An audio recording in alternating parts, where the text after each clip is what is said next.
You are standing on the marble terrace of Topkapi Palace in Constantinople, the year 1687, 4 years after the catastrophic defeat at Vienna. The morning call to prayer echoes across the Golden Horn, but inside the palace walls, a different kind of ritual is unfolding. In the shadowed chambers of the imperial harem, a young prince, barely 14 years old, watches through latticed screens as his older brother is summoned to the sultan's presence. The boy's hands tremble. He knows what this means. His brother will not return. By sunset, he will be the only surviving male heir in a dynasty that once boasted dozens of princes, each trained from birth to lead armies and govern provinces. But this boy has never left these gilded rooms. He has never ridden a horse, never commanded men, never seen a battlefield. When the empire finally places the turban of state upon his head, he will be utterly, catastrophically unprepared to rule the greatest power in the Islamic world. Before we go further, take a moment to subscribe if you love diving deep into the hidden mechanics of history, and drop a comment telling us what corner of the world you're tuning in from. It's humbling to know this community spans continents, all of us drawn together by the same hunger to understand how empires truly fell. This is not a story you will find in the heroic paintings of Vienna. The secret curse that destroyed the Ottoman Empire was not forged on a battlefield. It was incubated in silence, behind palace walls, in a system so perverse that it guaranteed the empire would be ruled by the least capable, most psychologically damaged men available. While Europe remembers the winged hussars and the thunder of cavalry, the Ottomans were already dying from within, poisoned by a tradition that transformed princes into prisoners and ensured that madness, paranoia, and incompetence would sit upon the throne for generations.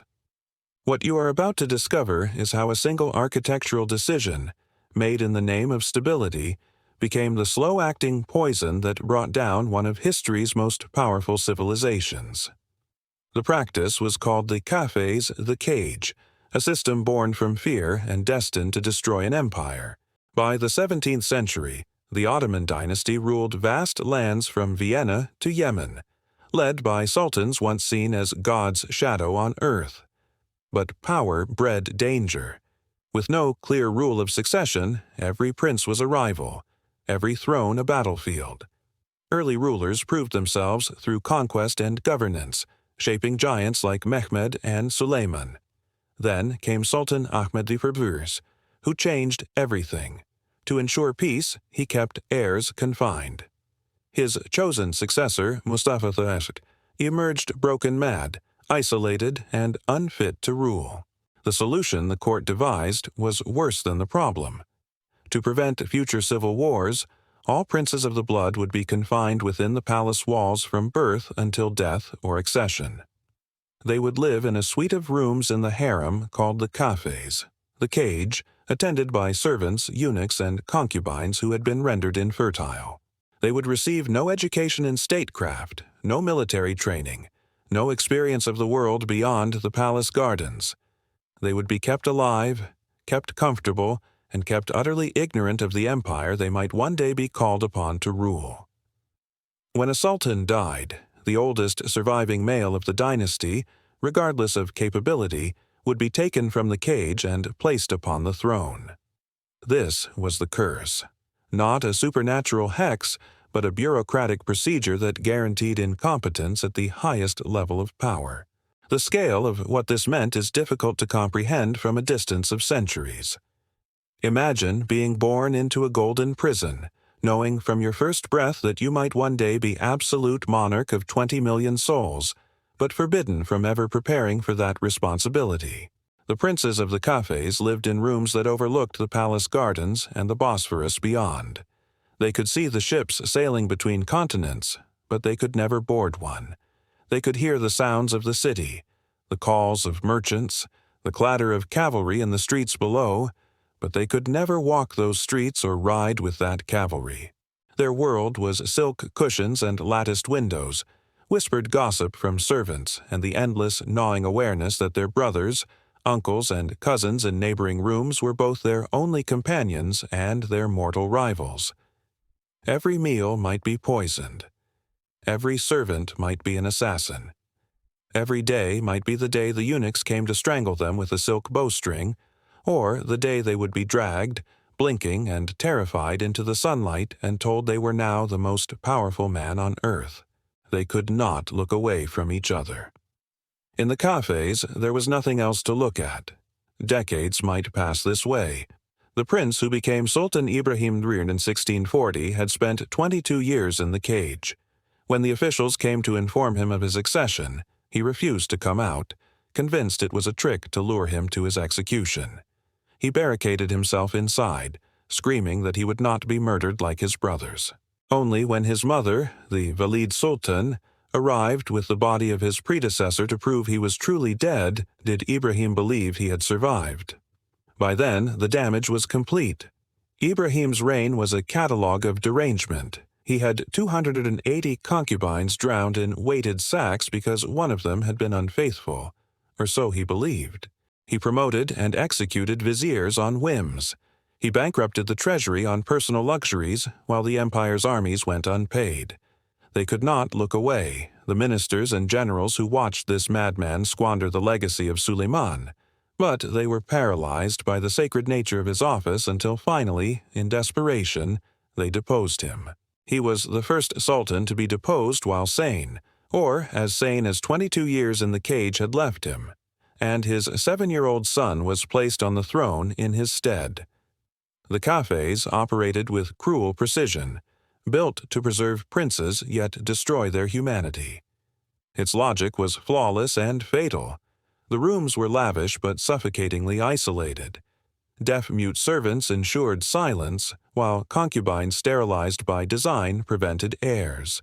The princes lived cut off from the world, taught little beyond reading and prayer. Deprived of purpose and trust, they turned inward, some clinging to faith, others drowning in indulgence or madness. Palace records read like medical notes of despair. Princes who stopped speaking, believed themselves made of glass, or spent days tracing insects on the wall, each a life broken by cautious cruelty. And these were the men who would rule the empire. When a sultan died, there was no consideration of capability, no evaluation of character or competence. The oldest surviving prince was simply removed from the cage, dressed in the robes of state, and expected to govern an empire stretching from Budapest to Baghdad, from the Crimea to Cairo. Some rose to the challenge through sheer force of will or native intelligence. Mehmed IV, who reigned during the Vienna campaign, had spent 18 years in the cage before his accession at age 6. He grew into a capable administrator, though he was far more interested in hunting than governance, and left the actual running of the empire to his viziers. This delegation of authority became the pattern. Sultans who had never learned to rule allowed their officials to rule for them, and those officials, lacking the sacred authority of the dynasty, could not command the absolute loyalty of the provincial governors and army commanders. The empire became a federation of competing power centers rather than a unified state, each faction maneuvering for advantage while the throne remained occupied by men who had been deliberately crippled in their capacity to lead. Sultan Suleiman II left the cage in 1687 at 45, untested and unready. The empire, reeling from its defeat at Vienna, desperately needed a strong leader to stop the advancing Habsburgs.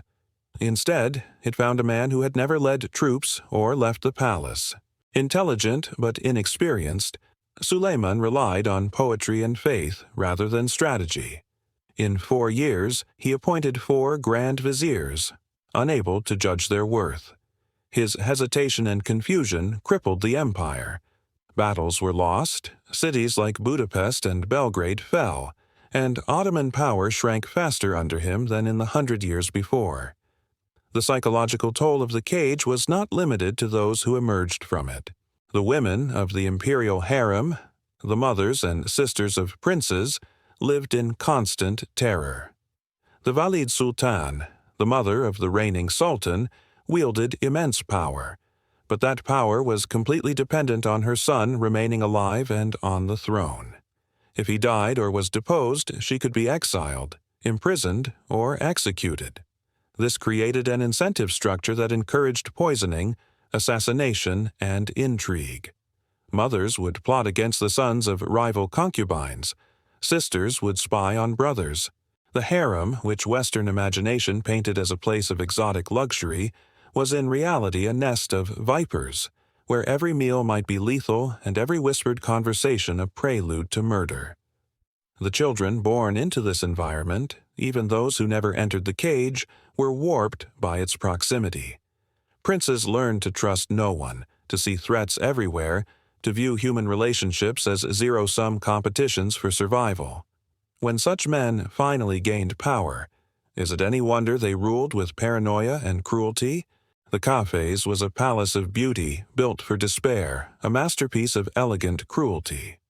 Set in Topkapa's fourth courtyard, it overlooked gardens and the Sea of Marmara through gilded screens that let princes see out but kept the world from seeing in. Inside, splendor reigned, Iznik tiles, silk carpets, crystal lamps. Yet behind the luxury stood deaf-mute guards and the unspoken truth no one left except to rule or to die. Some were born there, never breathing free air. Sultan Osman III spent 51 years confined, emerging detached and obsessed with ceremony as the empire crumbled around him. They could not look away. The foreign ambassadors who were granted audiences with these damaged men and tried to discern policy from the ravings of princes who spoke of military strategy but had never seen a map, who discussed provincial administration but had never visited a province, who negotiated treaties affecting millions of lives but had never met anyone outside the palace walls. The Venetian Bailo Ottaviano Bon, writing in the early 17th century, described the princes of the cage as living ghosts, pale and trembling, who speak in whispers and start at shadows.